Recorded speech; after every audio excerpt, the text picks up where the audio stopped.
Welcome to Startup Lessons, the startup podcast that helps you succeed through the lessons learned by others. Brad's guest today is Peter Pezaris, the CEO and founder of Glip.com. Here's your host, Brad Nickel.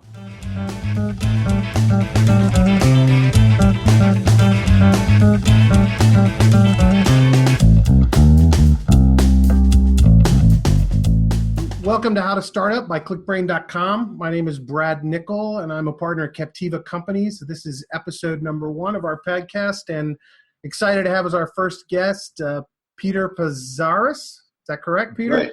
All right. And Peter's the CEO of Glip.com, and we met Peter at a recent Refresh Miami demo night where you guys cleaned the house up with your pitch. So congratulations. That was a great job. I think everybody was pretty excited by what you're doing. So thanks very much. Sure. You are no startup newbie, though. You've been at this, I guess, about as long as my partner and I have been at this. I saw that you've had 2 successful startups and exits so far, Commissioner.com and Multiply. Right. And Commissioner was a platform for managing fantasy leagues. So properties like the NFL and CBS Sports line, who eventually bought it, were using that platform. And then Multiply was a social network, correct? Correct. And you grew that to 20 million users? That's right. And the untold story of Multiply is that when we launched in 2004, we were actually the first social network to include a social news feed. So Really? we kind of invented the concept of social news feed. This is 2 years before Facebook had one, for example. Nice. So while we obviously didn't win the overall social networking war, we had a great exit with the company. And there's a little bit of pride involved in that, you know, now that concept, being able to consume all the messages from all your connected friends, that's being used by a couple of billion people every day. So that's cool. pretty gratifying. That's great. It's nice when you see those things that you created being used by others. Of course, you always would like to have the big thing, but I think an exit by acquisition is a nice thing to have, and I'm sure it helped you to allow you to build Glip. So Absolutely, yeah. So tell us a little bit about Glip, how it came about, how you got to where you are today, and how long you've been at it, and kind of what the real goal is with this platform and product. Sure. I'll tell you a little bit of the backstory, which will help sort of frame the idea behind the vision. And that's that with Multiply, it was a broad-based social network, and yet it was built for personal use, the way that social networks are. And because we built a real-time stream-based communication tool, what we realized was we actually preferred that as employees of the company. We preferred using that for our own communication rather than email or other options that were available at the time. And so we were using Multiply for all of our work product. And then that, as the company grew, we ended up having hundreds of employees in countries around the world. And it really was a much better way to manage workflow than other tools that we had tried. So it became a natural, once we exited the company, sold it, stayed on for a couple of years afterwards. As we looked at new opportunities within the workplace, we realized that nobody had really nailed business communication. And when we surveyed the competitive landscape, it was about 2 years ago, we saw a real market need because a lot of organizations were doing 2 things. The first thing they were doing is they were relying on email primarily as the communication platform. And the second thing is that as these productivity tools were increasingly moving into the cloud, they had to juggle 6 or 7 or 8 different accounts just to get their basic work done. So they had one account for file sharing and a different account for email and a different account for calendar and a different account for task management and a different account for some sort of social layer. Different account for IM. And so managing projects across 7 or 8 different platforms is just too difficult and people end up not doing it right. So that was the problem that we saw in the marketplace, and Glip was a solution. That's great. Well, I got to tell you, we started using it. I'd used it previously quite a while back, but we were heavily invested in the time in Podio, but made a switch to Basecamp based on a lack of user adoption in Podio, and primarily client user adoption in Podio. So we moved to Basecamp, but I will tell you that in the week that we've been in Glip, we've put a huge amount of information in there. And we have a ton of different clients and projects that we work on of our own that require kind of that ability to scale and see everything at once. So we've been really impressed with what you've built so far. So thanks very much. Appreciate that. And the adoption is great. We're seeing people say, "Oh, I can understand this." Right. And that's one of our main design philosophies, is that it should be dead simple to use and yet still have all the functionality that you need. And there's a real sort of art and a science to that, which is making it appear simple, but yet still very functional. Right. It has a level of complexity to it that you can climb into that it doesn't feel like you had to go a long ways to get there. So we're really impressed here. So great job. So great. Thanks very much. Speaking of competitors, do you kind of feel like the Podios and the Basecamps of the world are competitors, or the Yammers of the world are competitors? Where do you kind of feel like you guys sit in that marketplace? Well, we view the competitive landscape as being, you can think about it as competitors being in one of three buckets. The first bucket there's a large number of companies that are going after messaging and messaging only. And in that bucket, we can put companies like Slack, Skype, GoToMeeting, Hall, HipChat. So these are companies that do messaging, and some of them do it better than others. The more modern platforms are obviously doing things that are more user-friendly and more advanced. But all of them have one thing in common, which is that they don't have any integrated productivity tools. So you still need to use those 6 or 8 different cloud-based services that you were using before to get your work done, and now you've just added one more to the list. Sure.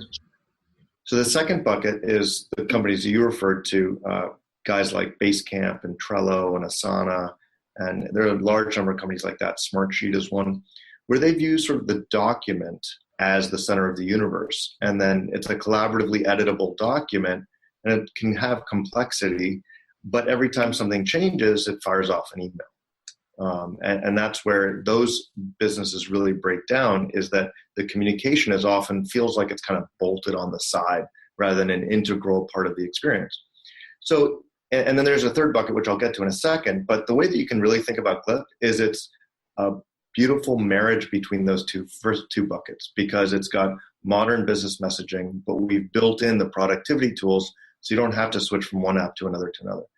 So that's where we sit. And then finally, the third bucket, which is really the biggest competitor that we have out there, just because of inertia, is email itself. And most of the companies that are adopting Glip are moving from a primarily email-based communication into the modern world. And based on my own experience with Multiply and the social networking wars, I made pitches 10 years ago, tried to convince people about Multiply and how, yes, you use email in your personal life today, but someday this will be better. Trust me. And people said, no way, you're crazy. We'll never get off email for our personal lives. It's so easy. Everybody's got email. I email everybody.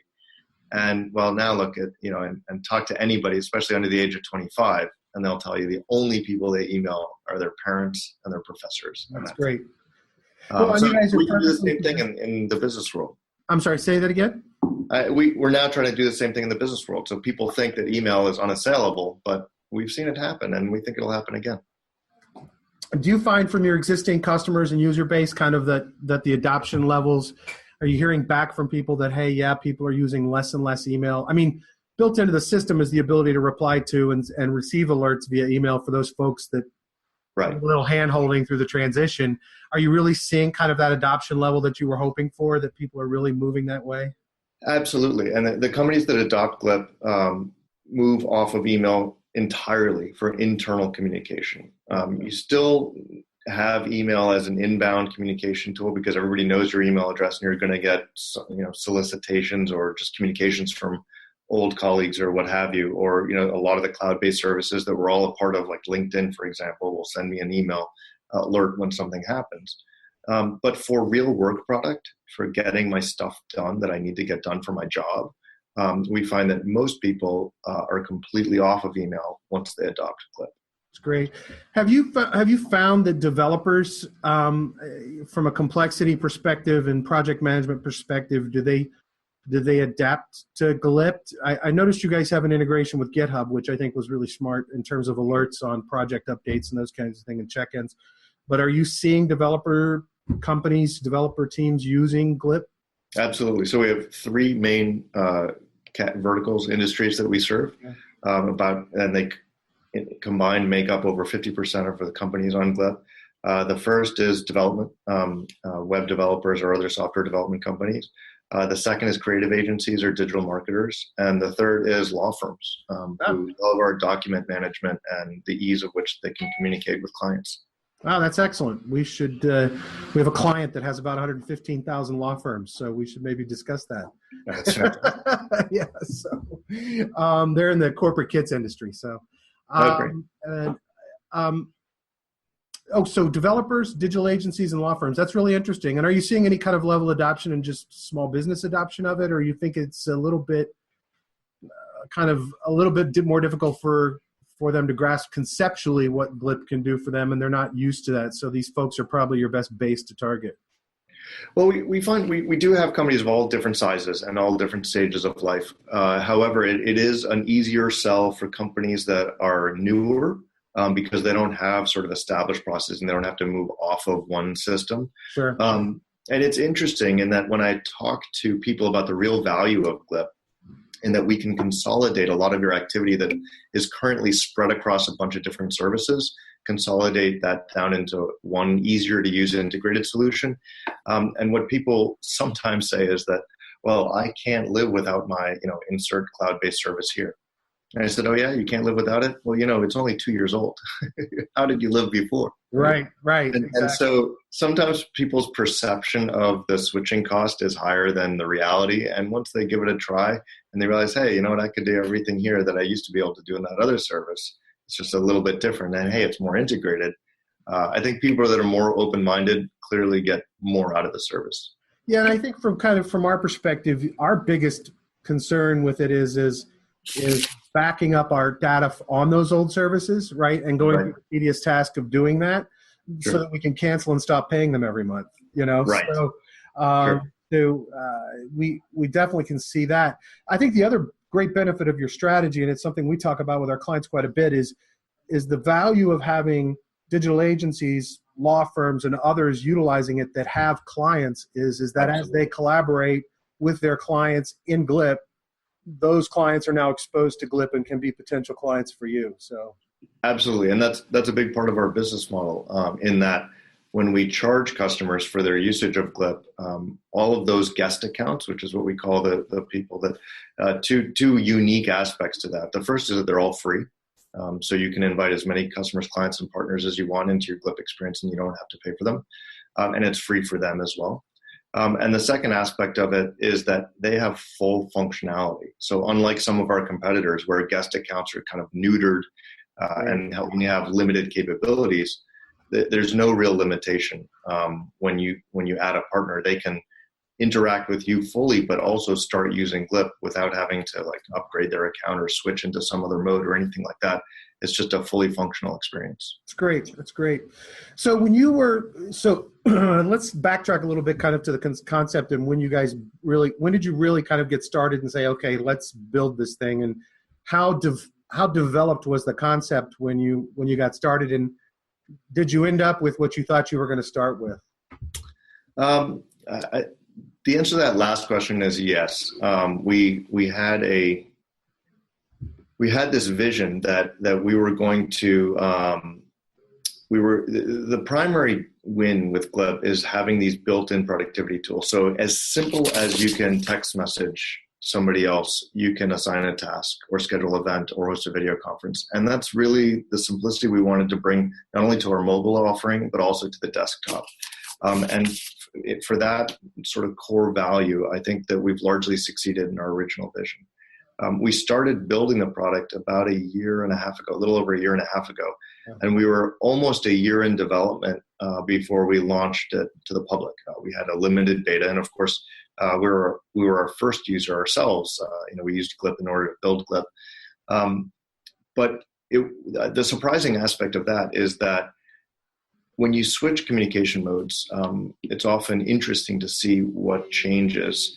And when we all switched to social networking, for example, it opened up a whole new mode of communication. Now I can share an update about something that's interesting to me, and I don't know if it'll be interesting to other people, but I can throw it out there and see. And that's something that we never had before. 10 years prior to now, that never existed as a mode of communication. And so what I'm most interested and fascinated by is the new modes of communication that tools like Glip allow. Because what we find is that it enables us to just work so much faster than we did before. The speed of communication by organizing things in a very streamlined way. So I've got all my teams and my projects set up, and now I can, in one click of the mouse, fire off a message to exactly the right people. It just streamlines communication in a way that was never possible before. And that lets us just interact and collaborate at a pace that nobody's seen. And that's truly fascinating for me, being a sort of a communication dork. I've been working with this for 19 years, and this is really the pinnacle of a great leap forward in business communication that we're really excited about. That's great. What speaking of being a communication dork, you have a computer science background. Right. Have you been, or are you still actively involved in coding at all? Or is that something that's gone by the wayside being the CEO of Glip? Embarrassingly, I'm still involved. Not so much in the last month or so, because I've been doing a lot more of these sorts of things. Sure. But yeah, I'm we've got a core team of great guys. Part of the story behind Glip is that through all of those startups, my senior management team has stayed intact. So we've got guys that I've been working with for 19 years now. And a lot of the senior developers, we've been working together for over a dozen years. Wow. So great core group of technologists, and I count myself as one of them. I still get my hands a little bit dirty in the code and a little bit of the product design as well. That's great. How many folks do you have total, and then kind of in buckets of development and marketing? We're almost entirely development right now. A couple of guys in marketing, and the bulk of the team is in are developers or QA or engineers, and we're just under 20 employees right now. Wow. So is everything in-house? You're not doing anything outsourced from a development perspective? No, it's all in-house. Yeah. Tell me a bit about the platform you're building it on, and what language and those kinds of things, and kind of your experience setting up and hosting this for scale, and what you guys have experienced with that, and who you've relied on for that.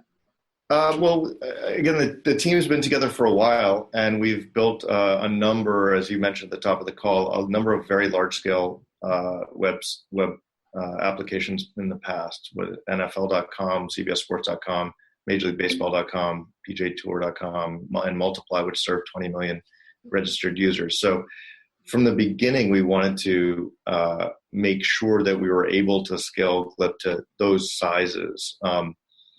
But it was a totally new technology platform for us, because we had been using a set of technologies that were more of a client-server request response type environment. And the set of technology we had in those projects didn't really lend itself to what we hoped to accomplish with Glip, which was a real desktop-like experience. Sure. We've basically eschewed the use of URLs. We don't think they have any place in a true desktop experience. You don't have one in your Skype, as you're using a desktop Skype or any other desktop communication tool. So we don't think that really makes sense anymore. And so we developed these technologies on, we made a choice of JavaScript, of course, on the front end, because you don't have a real option there, which is bizarre to me that we still don't have a choice of language on the front end. Like, why doesn't Google just say, hey, let's embed a Go runtime in Chrome, and everybody would be so much happier, or anything other than JavaScript. But right. I digress. And so based on the fact that so much of the business logic would need to be on the client in order to provide the functionality that we have, we opted to use JavaScript on the back end as well. So we're using Node.js and Mongo, and we're using Socket.io for communications, and it's all hosted on AWS.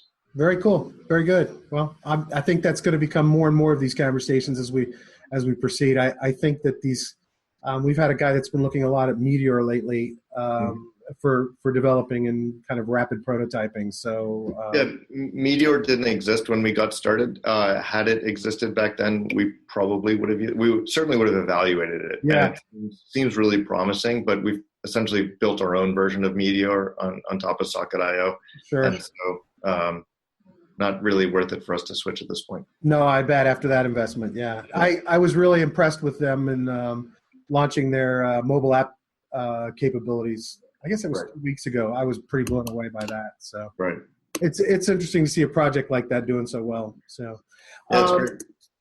Let's see, where am I here in my list of questions for you? And if you have to run, just let me know. I don't want to take up too much of your time, but I'm pretty fascinated by what you guys are doing.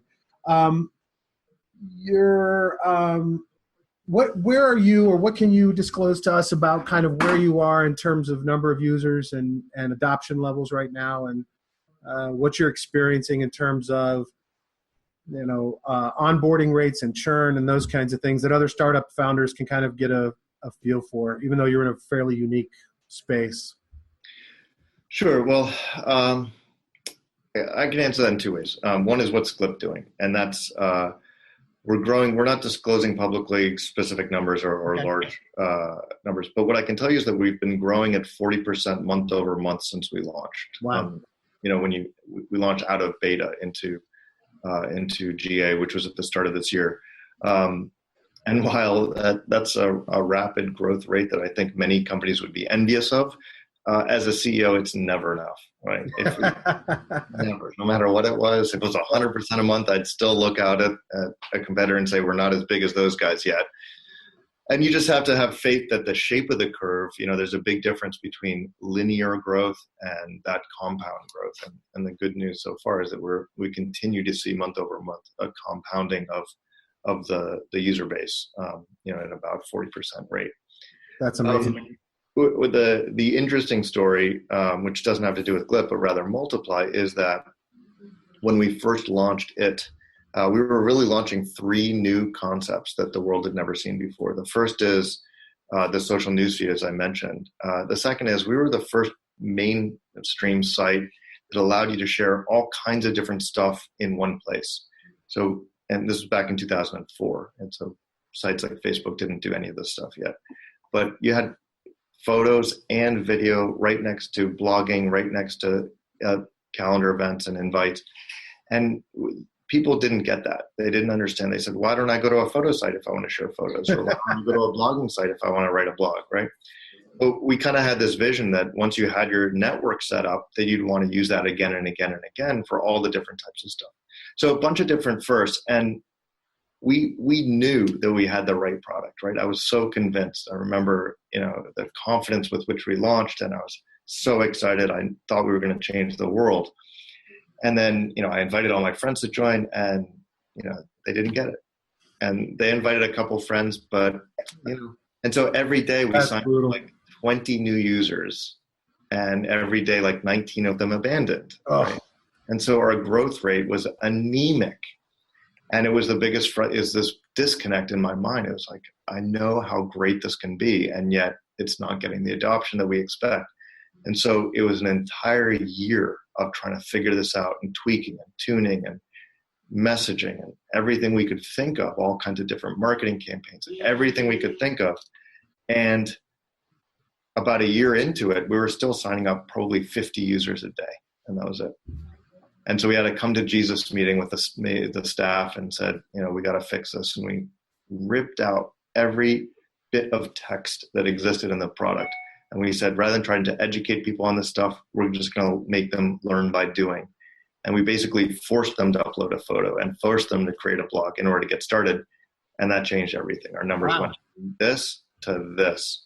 And pretty soon we were signing up 20,000 users a day, and it was off to the races. That's amazing. Yeah. So it's I guess to the extent that entrepreneurs and, people who are in startups are out there listening, if you're certain that your idea is the right one, stick to it and keep iterating and thinking about how you can present it to customers differently, that it'll click with them. Because you really need to, within that first user session, it needs to click. Otherwise, you're going to get too much abandonment. That's great advice, and what a great story. I mean, you essentially just forced the user into the app's functionality, which got them to get it and understand it. In '98 we launched the world's first. Well, it was an ASP then, an application service provider. Now it's a SaaS. We had this like spike of adoption, and then nothing after that. And we had a few apps in there, but we were obviously still way ahead of where this market was. And we didn't have any of those kinds of hooks into the feature set because we were using other people's applications. Right. So that's a really interesting lesson for people to learn. And I think it's something that that sometimes folks aren't thinking through. They think that if they explain everything to a user, that they'll get it. That's exactly the mistake that we made, is that, we were so certain that what we had was great that we thought, oh, we have an educational problem here. So we'll write more descriptive copy, and we have guides and walkthroughs and descriptions. And so the best anecdote I can give you is that when you clicked on the Photos tab, because we had a Photos tab within the product, we ended up with, at the end, before we ripped it all out, it was literally a 6-page document. 6 pages of text explaining to you in excruciating detail how amazing multiply photos are. That's great. And we finally realized, what are we doing? And we ripped it out. And instead of that, it's like you click on photos. If you don't have photos yet, you go to the photo uploader and you just upload a photo. We're not going to explain to you why or how or what's going to happen. Just do it and you'll figure it out. And that changed the game. Well, I think that's a great lesson. And I think a lot, it's funny, you see so many apps today with an onboarding process that's like 45 pages of flip through on the mobile or on the web. And I think it's good to have an onboarding process that says, this is this, and this is this, and this is this. But actually pushing the user into the functionality makes a lot of sense. I think that's great. That's phenomenal. Wow. And it also gave rise to what I'm attempting to coin, but I know it'll never work, but I just keep saying it. Maybe you listen, is that the Pezaris law of web design, which is people don't read. Oh, that's absolutely true. And there's no doubt in my mind that that's true. And, we've watched countless people through, user testing and focus groups. And as you watch them interact with a product, there's no way they have a chance to even scan. They see a green button, they'll click it. And that's the end of the story. Yeah, you're absolutely right. It makes all the it's that constant battle, of trying to make sure users understand what you're doing, but really you want to get them to something and an action. That call to action's got to be clear. Real quickly, was this something you and your team? Obviously, you all had some success together, and so there was probably some funds available. But is this something you all bootstrapped? Because it's kind of that. We have our own money. We can bootstrap this a little bit, but at the same time, look at our pedigree and background and our success rate. I'm sure venture capitalists and others would be falling all over themselves for something that was as well conceived and developed and had all of your back experience behind it. So, yeah, well, it's interesting. We're a little bit of a fish out of water in that we're a Florida-based corporation, and we're self-funded. So when the journalistic community or even the investment community takes a look at us, they kind of don't get it. They don't understand. You're like, you weren't a Y Combinator company. You didn't have a Steve Brown with a bunch of people I know. I don't understand. So it's a little bit different. But you are right in that, we've got 4 founders between our founders, we have 4 exits, total over $2 billion in exits. So we're funding it ourselves for now, but we're actually starting conversations with investors. The primary reason for that is just to kind of get that external validation, and so that people can, I guess, take us more seriously, although I don't know why that's a criteria, but we're willing to play the game, I guess. Well, certainly, and I think kind of the lesson here learned as well is we have a number of clients that have kind of bootstrapped themselves to a point, right? And they're desperately out seeking funds now, and they're almost all South Florida based, which so that's a difficulty all by itself right away is looking for money in South Florida in the tech world.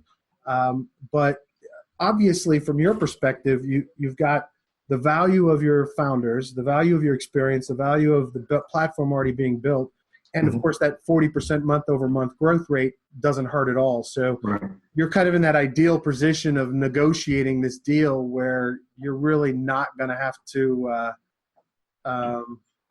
you're more in the driver's seat, I would say, than most people would be in that scenario. So, yeah, and a lot of effort has gone in so far to get us to this point. So it's we're fortunate to have a product that's being well received by the market, and we recognize that there's a lot to that, but we are very interested in continuing conversations with investors and seeing how we can make Glip be a more mainstream product. And one of the things that matters a lot to me is that when customers use Glip, they seem to really love it. And I get feedback that's, I've been doing web-based development for 19 years. I've never seen the amount of love that people have for a product that we've built as we do with Glip. And so I'd love for that to be in front of, not tens of thousands and hundreds of thousands of people, but in front of millions of people, and expose it to anybody who could benefit from increased productivity, which we think there are a lot of people out there that could. That's great. Do you, from your perspective, kind of in your mind, in your planning moving ahead, in terms of customer acquisition, do you really see yourself, if you do raise funds or not, aggressively putting yourself out there from an advertising or PR or a content marketing perspective? Do you see yourself potentially using a channel strategy to expand the growth, that kind of thing? We're looking at a number of different options and doing some testing and experimenting. So far, the results are encouraging. In this type of SaaS business, you look at the cost of customer acquisition versus the lifetime value. And so different channels have had different results, but we've got a couple of things that are really exciting. And we'd love to put more fuel on the fire and really amp up the growth rate. That's great. Is there an exit at the end for you in your head, or is this, let's grow this and see what happens? Podio was acquired by Citrix. So, is that kind of where you envision this, or do you see this as, I'm going to ride this until I can't anymore? Well, it's an interesting, as an entrepreneur, I think we all have to be open to an offer if it comes our way. But our primary goal is to just create value, and we want to build a more valuable business. And if that happens, then the offers will come. I think there's certainly a lot of companies that would benefit from having a product like Glip as part of their product portfolio. Sure. So I would imagine that, it's easy to name. It's probably 8 or 10 different ones off the top of your head, brands that everybody knows that would benefit from this. But we're not focused on that right now. But we'll see as it goes down the road. I think every Google Apps user would love to see Glip integrated with Google Apps. So yeah. I can see that as a natural. Yeah, that's one of the companies on the list. So that's good. South Florida, are you originally from South Florida? I grew up in Boston, spent about 10 years in Manhattan, started out working on Wall Street, and then started my first company there. When we sold Commissioner.com to CBS Sports line, they're based in Fort Lauderdale, and that's when we moved down to South Florida. And then we had 16 guys up in Manhattan, and we moved. 14 of them decided to move to Florida. And then inertia became a pretty powerful force. We all bought homes and started settling down, and kids in school and stuff like that. So that's why we're based here. Yeah, now you're Floridians. Well, we're really trying hard here to champion kind of the South Florida startup scene, and it's Miami's very exciting. I've spent a little time up in the Boca area, and I see quite a bit happening up there. But it's you can. I used to tell friends 3-4 years ago that would ask me from Boston or New York or San Jose, why don't you move, to where the action is and what's going on in the South Florida tech scene? And I would say the South Florida tech scene is exporting computers to Latin America. That's right. You're exporting used boxes, you're in the South Florida tech scene.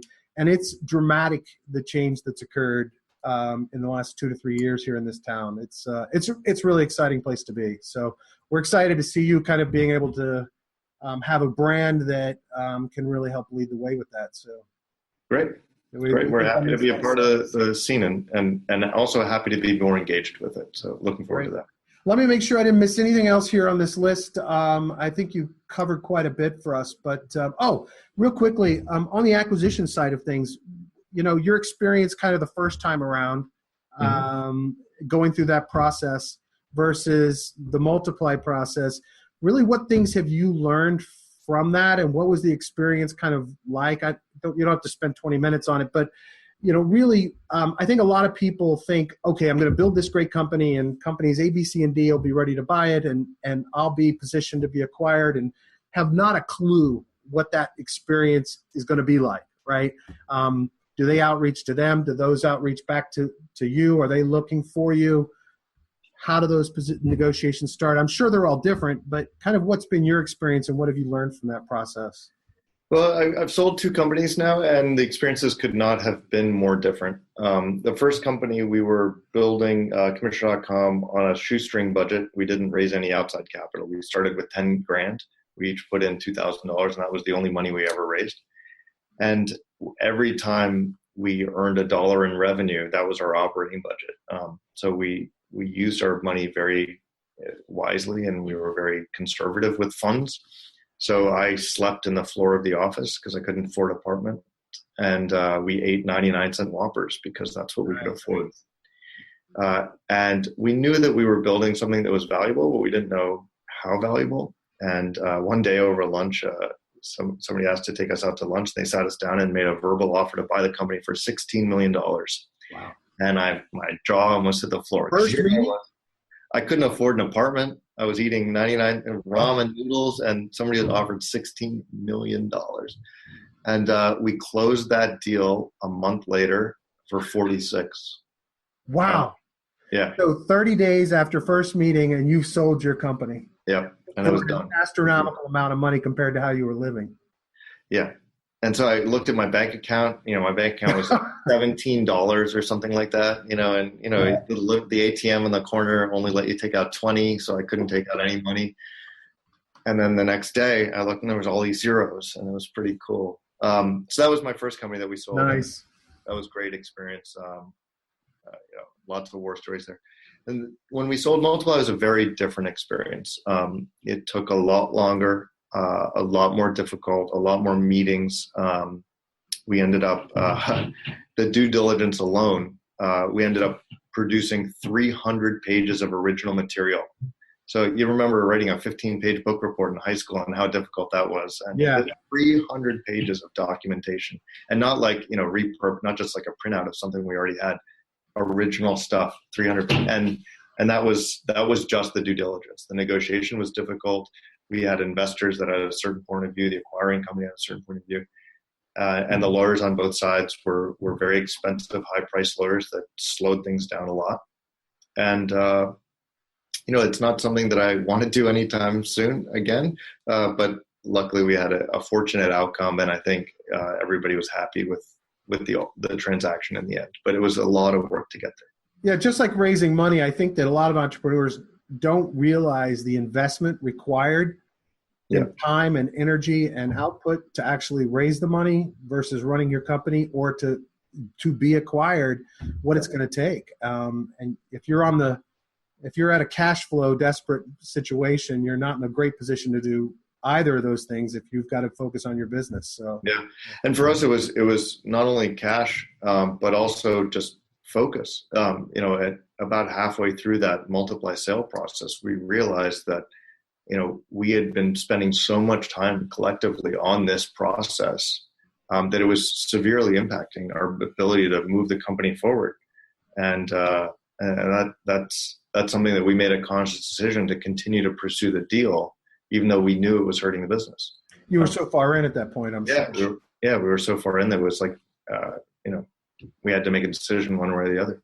Well, and I think that's a good thing to think about is if somebody's looking at you for that you've really got to give an examination of what their expectation is for a process and a due diligence process, as opposed to, somebody like Sportsline, CBS Sportsline, who obviously was ready to do the deal and get it done. And that was obviously a different time too. That was 99, right? So the deals were flying left and right. Everybody wanted to be there first. So, and the irony, of course, is that at the time when we sold Commissioner.com, I thought to myself, wow, I thought we had just gotten away with murder, like we'd robbed a bank or something, because we have all of this money for what? Just for the code that we wrote? It was, I thought it was incredible.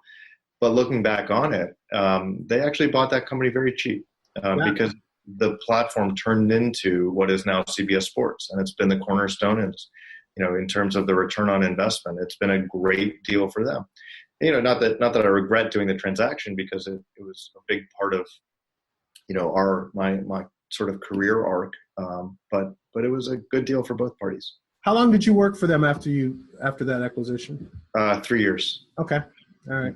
I think that's about the typical 3 to 5 year period. Is sometimes 1 year if they don't want you, but yeah, it was 1 year that they wanted us to stay for sure, and that was written into the agreement. And then the next 2 years, it was just we were working together, we enjoyed what we were doing, and I know it was a great place to work. All right. So, any startup words of wisdom, philosophies you think that you could help startups of any kind of getting going or moving on things or growing it? I guess the two questions that I get asked most frequently is, what do you want to tell an aspiring entrepreneur who hasn't done it yet? And I'd say that the hardest thing to do is start. Because as a potential entrepreneur, we all have ideas in our heads, and it's, someday I'm going to get around to it. Someday I'll do it. So just getting out of the starting blocks and actually devoting time to your project and making sure you've carved out enough time to get going and create that critical mass of activity where it becomes a part of your daily routine, and then it becomes a part of somebody else's daily routine, and now you're working on it together. That's the hardest part, is to just get going. And that, in my experience, is just sheer force of will. Yeah. Nobody's going to do it for you. Nobody's going to make it happen. You've got to do it yourself. And the second question I get asked pretty frequently is, how do I motivate my employees? How have I been able to do that over years? And the honest answer is, I have no idea. The only way I know how to do it is to lead by example and make sure that you're the first one in the office, you're the last to leave, and you're working harder than anybody else around you. And you're committed and you care about your business deeply, and then try to hire people as smart as you can, and they'll adapt the same sort of philosophies, and that's how you can find success. That's great. Thanks so much, Peter. We really appreciate your time, and we're excited to hear about Glip, and we're excited in the South Florida community about it. So congratulations, and we'll catch up with you sometime soon here and see if we can't hear about even further success, and I'll keep sending you feedback. Awesome. Thanks very much. I appreciate it. Thanks a lot. Have a great day. Take care. Take care.